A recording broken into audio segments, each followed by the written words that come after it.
এই নূর বলতে আল্লাহ কোরআনুল মাজিদে মুহাম্মাদুর রাসূলুল্লাহ সাল্লাল্লাহু আলাইহি সাল্লামকে সম্বোধন করেছেন। তাফসীরে তাবারি থেকে শুরু করে আসেন তাফসীরে মাজহারি, সেখানেও একই কথা আছে। তাফসীরে জালালাইন, সেই তাফসীরে জালালাইনের মধ্যেও একই কথা আছে, কাদ জাআকুম মিনাল্লাহি নূরুন ওয়া কিতাবুম মুবিন, কাদ জাআকুম মিনাল্লাহি নূরুন ওয়া মুহাম্মাদুন সাল্লাল্লাহু আলাইহি ওয়াসাল্লাম। তাইলে আল্লাহ যাকে নূর বলেছেন, আমার তাকে নিজের থেকে মাটির মানুষ সংযোজন করার কোনো অধিকার নাই। আর আল্লাহ তিনাকে বাশার বলেছেন, কুল ইন্নামা আনা বাশারুম মিসলুকুম। এটাও আমরা অস্বীকার করি না। আমরা আহলে সুন্নাত ওয়াল জামাত যেমন তার নূর অস্বীকার করি না, তেমনি তার বাশারিয়াতকেও অস্বীকার করি না। নবীজি বাশার, কেমন বাশার? তাফসীরে জালালাইনের মধ্যে বলতেছে, কাদ জাআকুম কুল ইন্নামা আনা বাশারুম মিসলুকুম। এই যে কুল, এই কুল বলতে কাকে বুঝাইছেন? কুল বলতে বলেছেন, যেরকম আমরা বলি না কুল ইয়া আইয়ুহাল কাফিরুন, কুল হে নবী আপনি বলুন হে কাফেরগণ, ইন্নামা আনা বাশারুম মিসলুকুম। এই কাফেরুন, ইয়া কাফেরুনটা উজ্জ হয়ে রয়েছে, সাইলেন্ট হয়ে রয়েছে, নীরব হয়ে রয়েছে।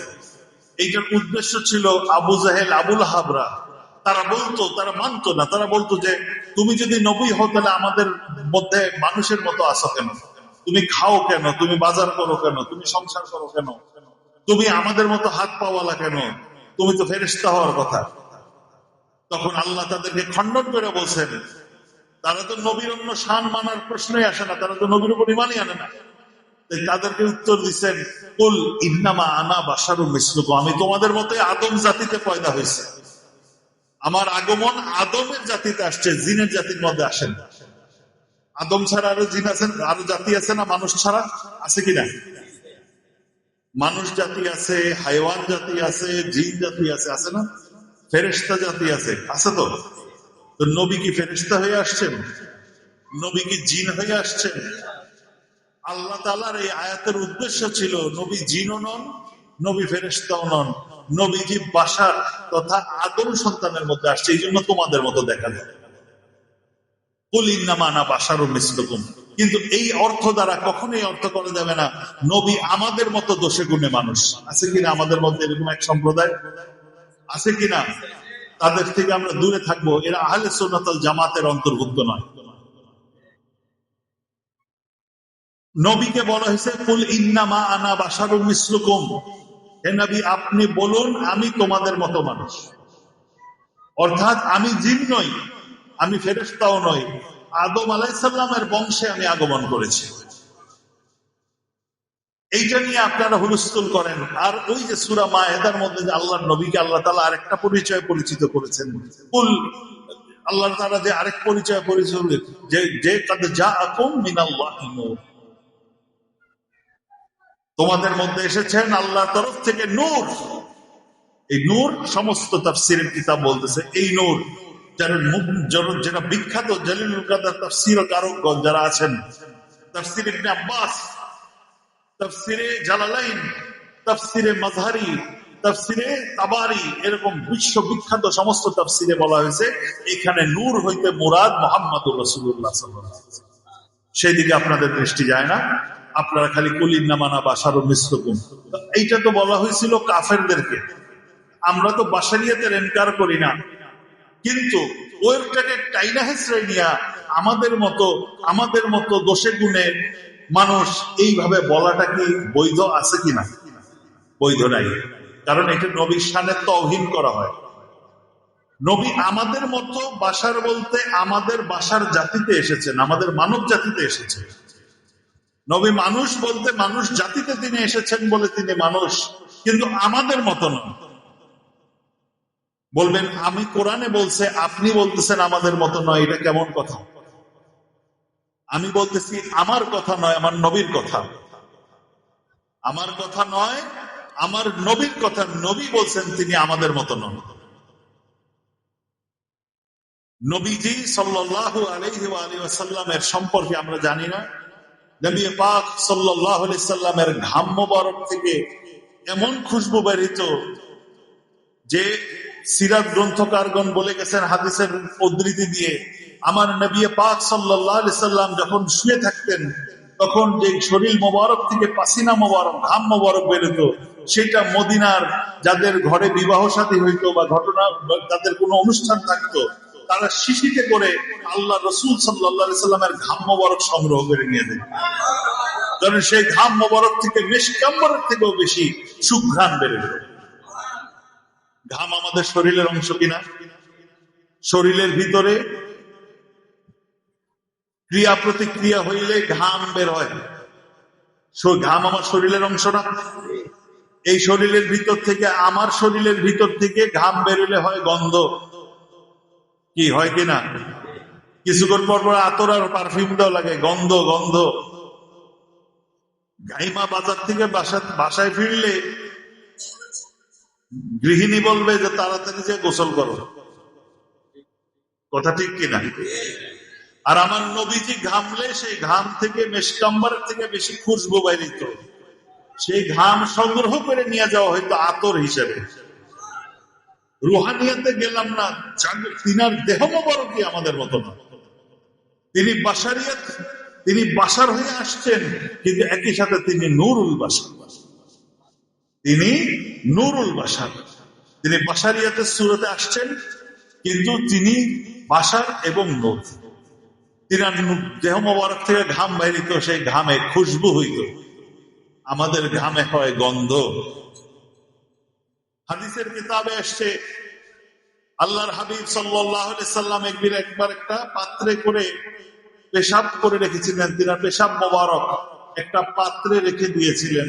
এবার বলেন সেখানে তো রুহানিয়াতের কিছু না, আমার দেহের একটা, এই দেহের ভিতর থেকে পানি নিঃসরিত হয়েছে, ঘাম দেওয়া হয় গন্ধ, আর রসুলের ঘাম মোবারক বের হয়েছে দেহের ভিতর থেকে, হয় মেশকাম্বরের থেকেও খুশবুদার। রসুল পাক সাল্লাল্লাহু আলাইহি সাল্লাম পেশাব মোবারক করলেন একটা পাত্রে,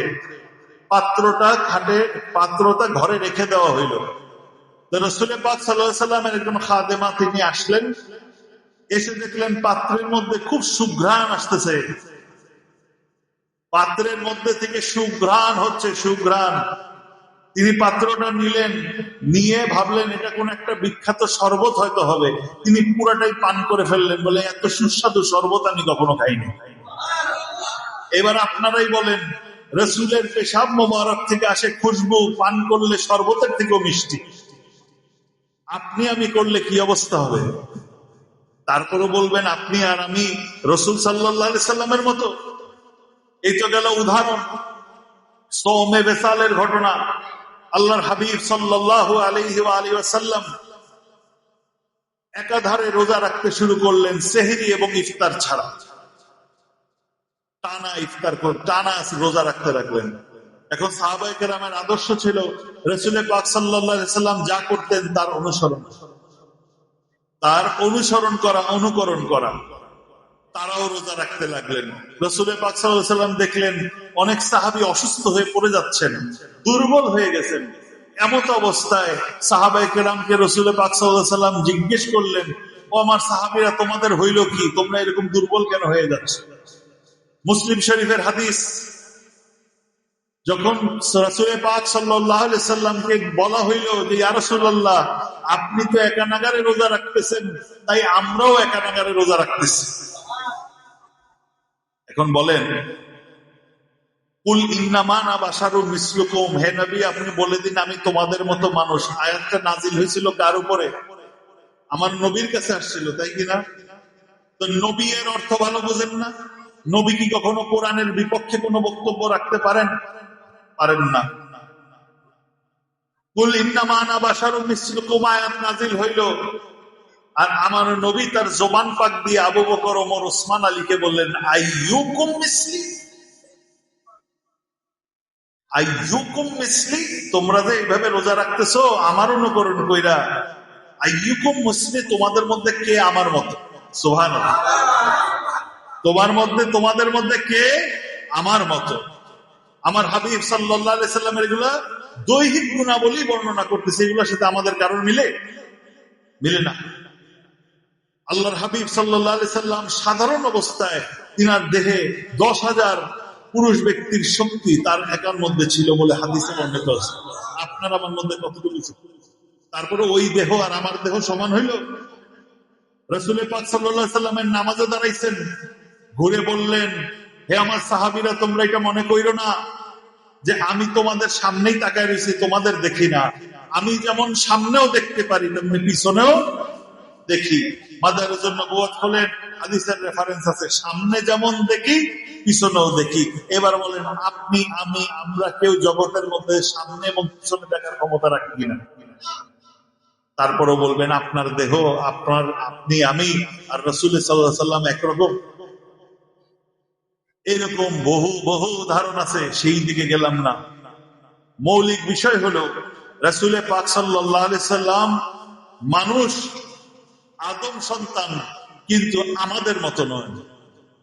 বলবেন এখানে বাশারুম মিসলুকুম বলছে, মিসলুকুম তোমাদের মতো। আমি তো আবার দেখাই দিলাম, রাসূল বলছেন আমি কি তোমাদের মধ্যে কে আমার মতো? আমার মতো কেউ নয়। মূল বিষয়টা হইল, যদি সাধারণ একটা বিষয় আনেন, সোনা এবং রূপা, সোনা এবং রূপা জাতিগতভাবে এরা কি ধাতব কিনা? ধাতব কিনা? এখন আমি এই কথা যদি বলি সোনা রূপার মতো ধাতব, কথাটা একদিকে ঠিক আছে কিনা? এটা তো লিকুইড না, তরল নয়, ধাতব পদার্থ। তাহলে সোনা রূপার মতো ধাতব কথা ঠিক আছে, কিন্তু কেউ যদি বলে যে আমারে রূপার দামে সোনা দাও, দিবেন? কেন দিবেন না? সোনা তো রূপার মতোই ধাতব। কইতে হবে না, সোনা সোনাই, রূপার রূপা। তো মূল বিষয় হইল যে আমাদেরকে আল্লাহর হাবিব সাল্লাল্লাহু আলাইহি সাল্লামের ব্যাপারে স্বচ্ছ ধারণা রাখতে হবে, আকীদাত পরিষ্কার রাখতে হবে। একটা জিনিস আমাদের এখান থেকে শিখে যেতে হবে, আর তা হইল আমার হাবিব মুহাম্মদুর রাসূলুল্লাহ সাল্লাল্লাহু আলাইহি সাল্লাম আমাদের কারোর মতোই নন। তাহলে কি তিনি মানুষ নন? তিনি মানুষ। তিনি আদম সন্তান, আদমের ঘরানায় পয়দা হয়েছেন, আদমের জিনসি আদম, জিনসি বাশার, কিন্তু তিনি আমাদের মতো। তিনার মর্তবাও না, তিনার দৈহিক যে কোয়ালিটি, তিনার দৈহিক যে অ্যাট্রিবিউটস, তিনার দৈহিক যেই গঠন প্রক্রিয়া ইত্যাদি, তাও আমাদের কারো কাছাকাছি না। একটা উদাহরণ, আপনি সামনে দেখেন, পিছনে দেখেন না, নবী সামনেও দেখেন, নবী পিছনেও। আপনি ঘামলে গন্ধ হয়, নবী ঘামলে আতর বেরোয়। আপনি পেশাব করলে দুর্গন্ধে থাকা যায় না, ফ্ল্যাশ করতে হয়। আর আমার নবীজি পেশাব মোবারক পান করার জন্য প্রতিযোগিতা হয়, আপনার পেশাব খাইলে অসুখ হয়ে যাবে। আর আমার নবীর পেশাব মোবারক পান করার কারণে যেই সাহাবী পান করেছেন তার প্রতি ঘোষণা হয়েছে যে তুমি আমার পেশাব মোবারক পান করলে তোমার মৃত্যু অবধি তোমার পেটে কোনোদিন পীড়া হবে না। সুবহানাল্লাহ। হাদিস সাক্ষী দেয় তার পেটে কোনোদিন পীড়া হয় না।